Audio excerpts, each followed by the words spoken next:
Hey guys, it's Jimmy here and welcome back to my channel. If you are new to my channel, please check out my first video, a little bit introduction about myself. I'll put the link in the description list below, and so please check it out. So in today's video, I'm going to share about how I assemble my clarinet.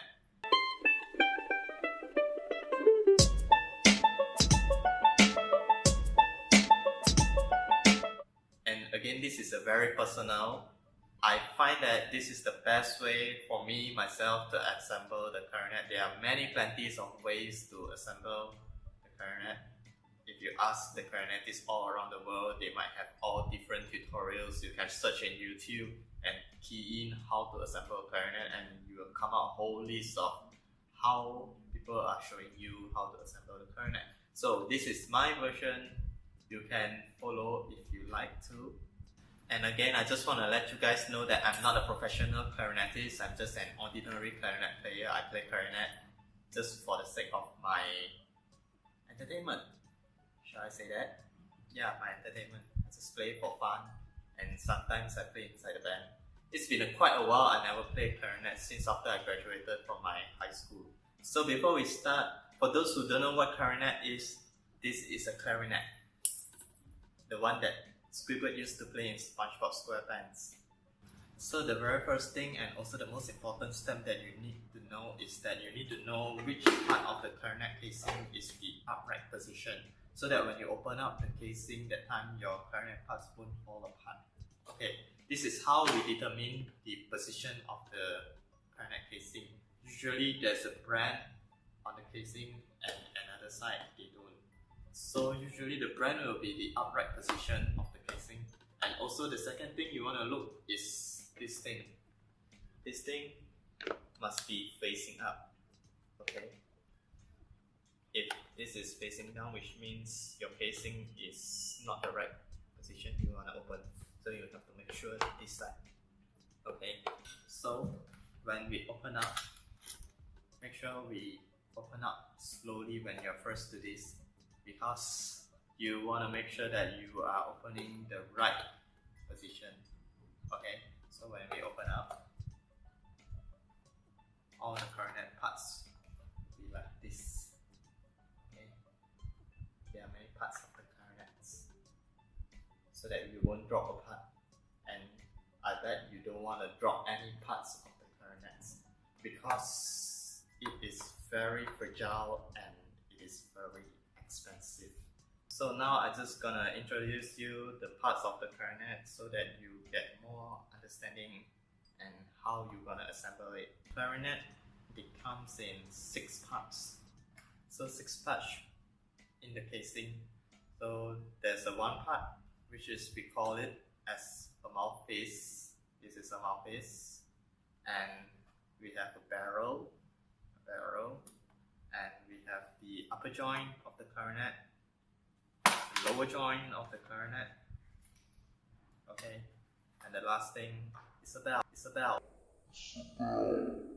I remember when I was in high school, the first time I learned clarinet, one of my seniors, they taught me about all the parts of the clarinets. And there's one student, he could not pronounce one of the parts of the clarinet very well because he's Chinese, obviously, and his English is almost same like me, but he couldn't really pronounce the word for bell. This is a bell, right? So when my senior asked him to name what is this, he called it as biao. And my senior kept teaching him that this is a bell. You name it, you spell it as B-E-L-L, bell. But that student keep pronouncing as biao. I'm not sure, but maybe most of the Chinese, they can't really pronounce the letter L properly. I don't know, just check it out. If you have some Chinese friends and you try to ask them to pronounce this, and some of them may say this is a bell, jingle bell, jingle all the way. Funny, right? So usually what comes in a set of a clarinet case is that we have obviously all the parts of the clarinets and also the accessories for the clarinets as well, such as we have one, a swab cloth, which used to clean your clarinet after you are playing the clarinet, because all your salivas are going to stuck inside the clarinet, and you need this kind of cloth, which is a long string with a weight in it and a cotton cloth. I know this is gross, but yeah, we need it. All musicians know what is this. Okay, and we have cork grease. Cork grease because all the parts, the joining parts of the clarinets, they have cork in it, and if you are getting a new one, your cork will be quite tough, quite tight, and you find it hard to assemble it together. So before you assemble it, you need to apply some grease on it so that it lubricates the cork and you can join it back. Lubricate the cork. Sounds wrong. And also, we have one more thing, is what we call reed. This is a reed. Okay, this is a reed which made from a cane, and this is the thing that we attach it to the mouthpiece, and it produces the sounds through the vibration of this reed. And this reed is very fragile. You don't want to break it, and it is very costly. If you break it, you're gonna get a new one. Otherwise, it won't work anymore. Okay, so usually it will come with a reed and a casing like this. But the one that you get it from the clarinet, maybe they'll give you some free reeds, but you need to get a good brand reed in order to get a better sound for the clarinet. So let's get started on how to assemble the clarinet. The very first thing that you need to do before you assemble all the parts of the clarinet is that you need to make sure your reed is moist. You can do it with either you put it in your mouth and then you assemble all your clarinet parts, and once after your clarinet has been assembled, you take it out and then you put it on the mouthpiece. If you find it is very gross, you can also take a cup of water and then you dip it inside the water, and then you go on with your assembly of your clarinet. And once your clarinet has been assembled, you take it out from the water and you put it on your mouthpiece, and then you have it. Okay, so I'm gonna put it in my mouth, moisten it, and I assemble my clarinet. I think I'm gonna put it aside because I cannot talk. The mouthpiece of the clarinet, it consists of several parts. One, of course, is the mouthpiece, and this thing is what we call ligature. The ligature is used to tie on the reed to the mouthpiece so that it holds in place and it doesn't fall apart. Okay, if you are getting a new clarinet and you're first to clarinet, usually the clarinet will come with a metal ligature. I don't have it with me here, but I can show you. This is what it looks like. Okay, this is a metal ligature, and there are many other professional ligatures also are made from metals, and some are golds. You name it, you can search online. But the basic one in every clarinet that comes in is the metal ligature. This mine one is the leather ligature, which I use since my high school. Yeah, so I only have this. I just can show you how it looks like for this type of ligature. Okay, so this is the mouthpiece, and you wanna get the barrel first. This is how I assemble.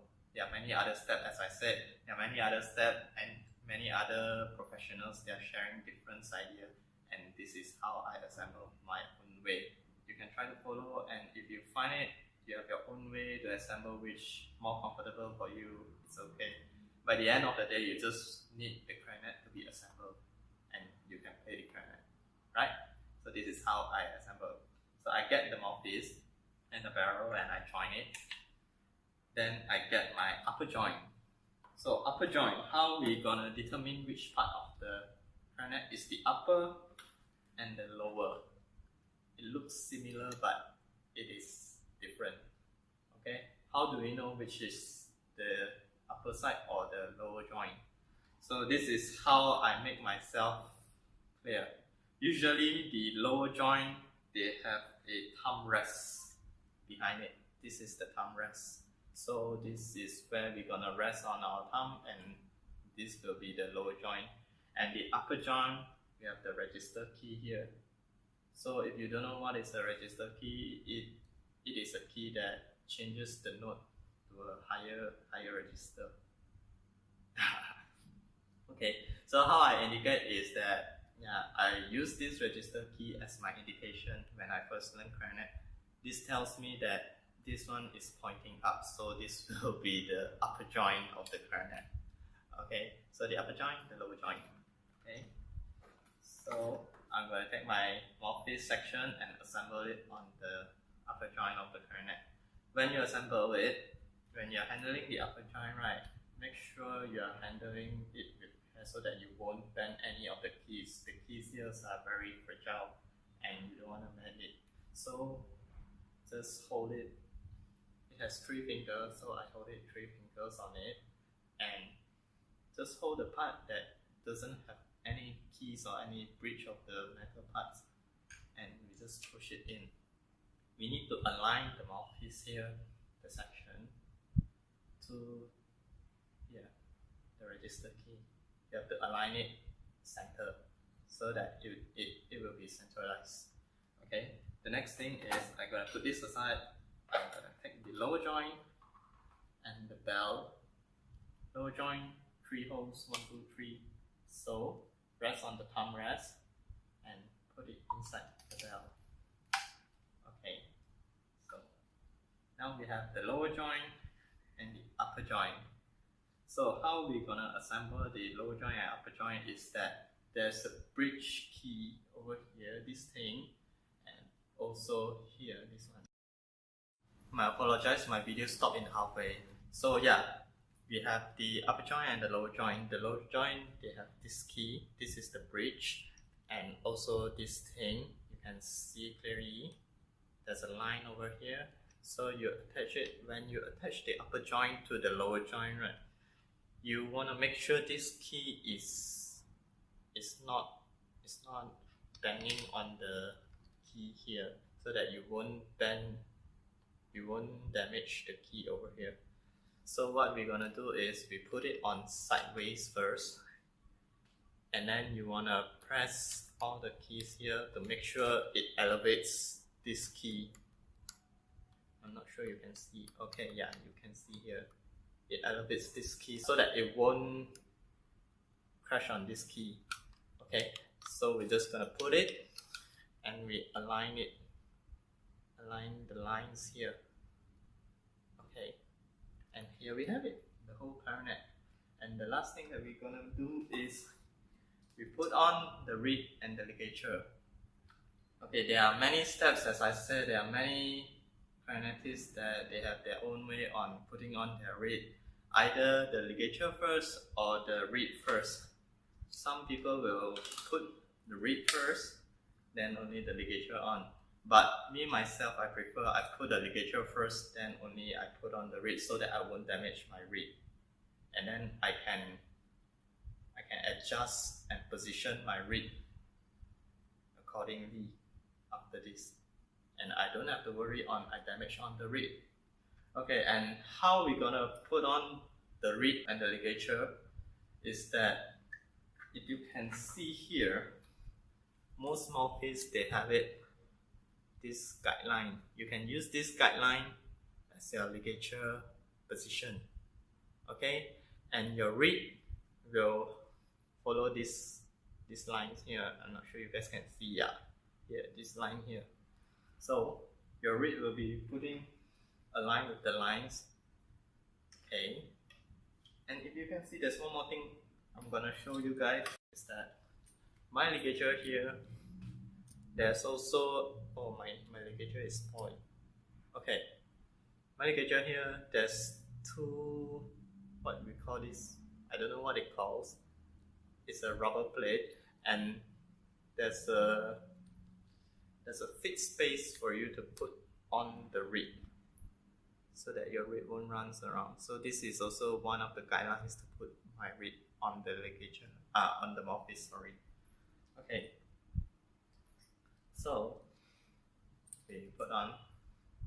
Yeah, there's one more thing. One more thing to show you is that when you put on the ligature, you don't know which side of the ligature is the right side. It is usually a conical shape. You barely can see it, but when you put it in, if you put it wrong way, it doesn't fit. Okay, so you have to put it another side, and from that side you know this is the right side. Okay, Usually the ligature screw will be facing on your right hand side. Okay, even with the metals one, the metal ligature, the screw will be on the bottom, which contact with the reeds. However, the fabric ligature will be on top, and some of the metal also, they will have only one screw, they will be on top. Okay, so yeah, we assemble this.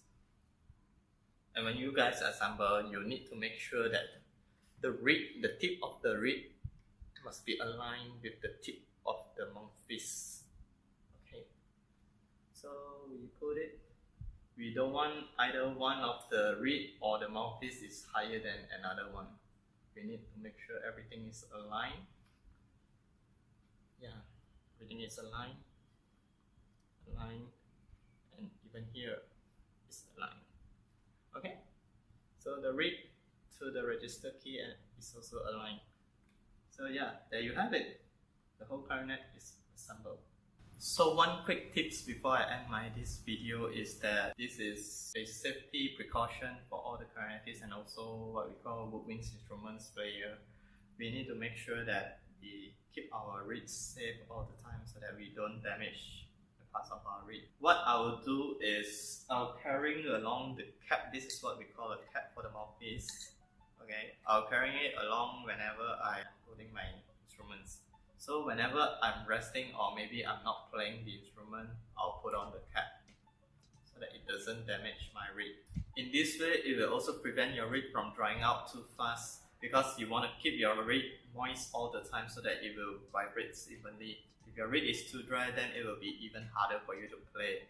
So there are many factors will be affecting this humidity factor, which is caused by if you're playing in an air conditioner room, which is a very cold and dry place, your reed might dry out a little bit faster. And also if you live in the four season area, like when you're facing winter time, the air humidity is quite dry and you don't want your reed to be too dry also. So this is one of the way to keep your reed from drying out. It will slow the process, but it doesn't mean that it will moisten your reed all the time. You still have to moisten your reed every time when you want to play. So yeah, these are basically how I assemble my clarinet before I play it. If you find this is very useful, please give me a thumbs up and also please subscribe to my channel. I'm gonna post more other videos regarding on my experiences on how I play my clarinet, and I'm gonna share to you guys some of my knowledge that I learned previously for free. Why not? Yeah, free things hard to get nowadays. So please subscribe and thanks for watching. I'll see you guys soon next time. Bye. So what we're gonna do is we put it on sideways first, and then you wanna press all the keys here to make sure it elevates this key. I'm not sure you can see. Okay, yeah, you can see here. It elevates this key so that it won't what do we call it? Yeah, so that it won't crash on this key.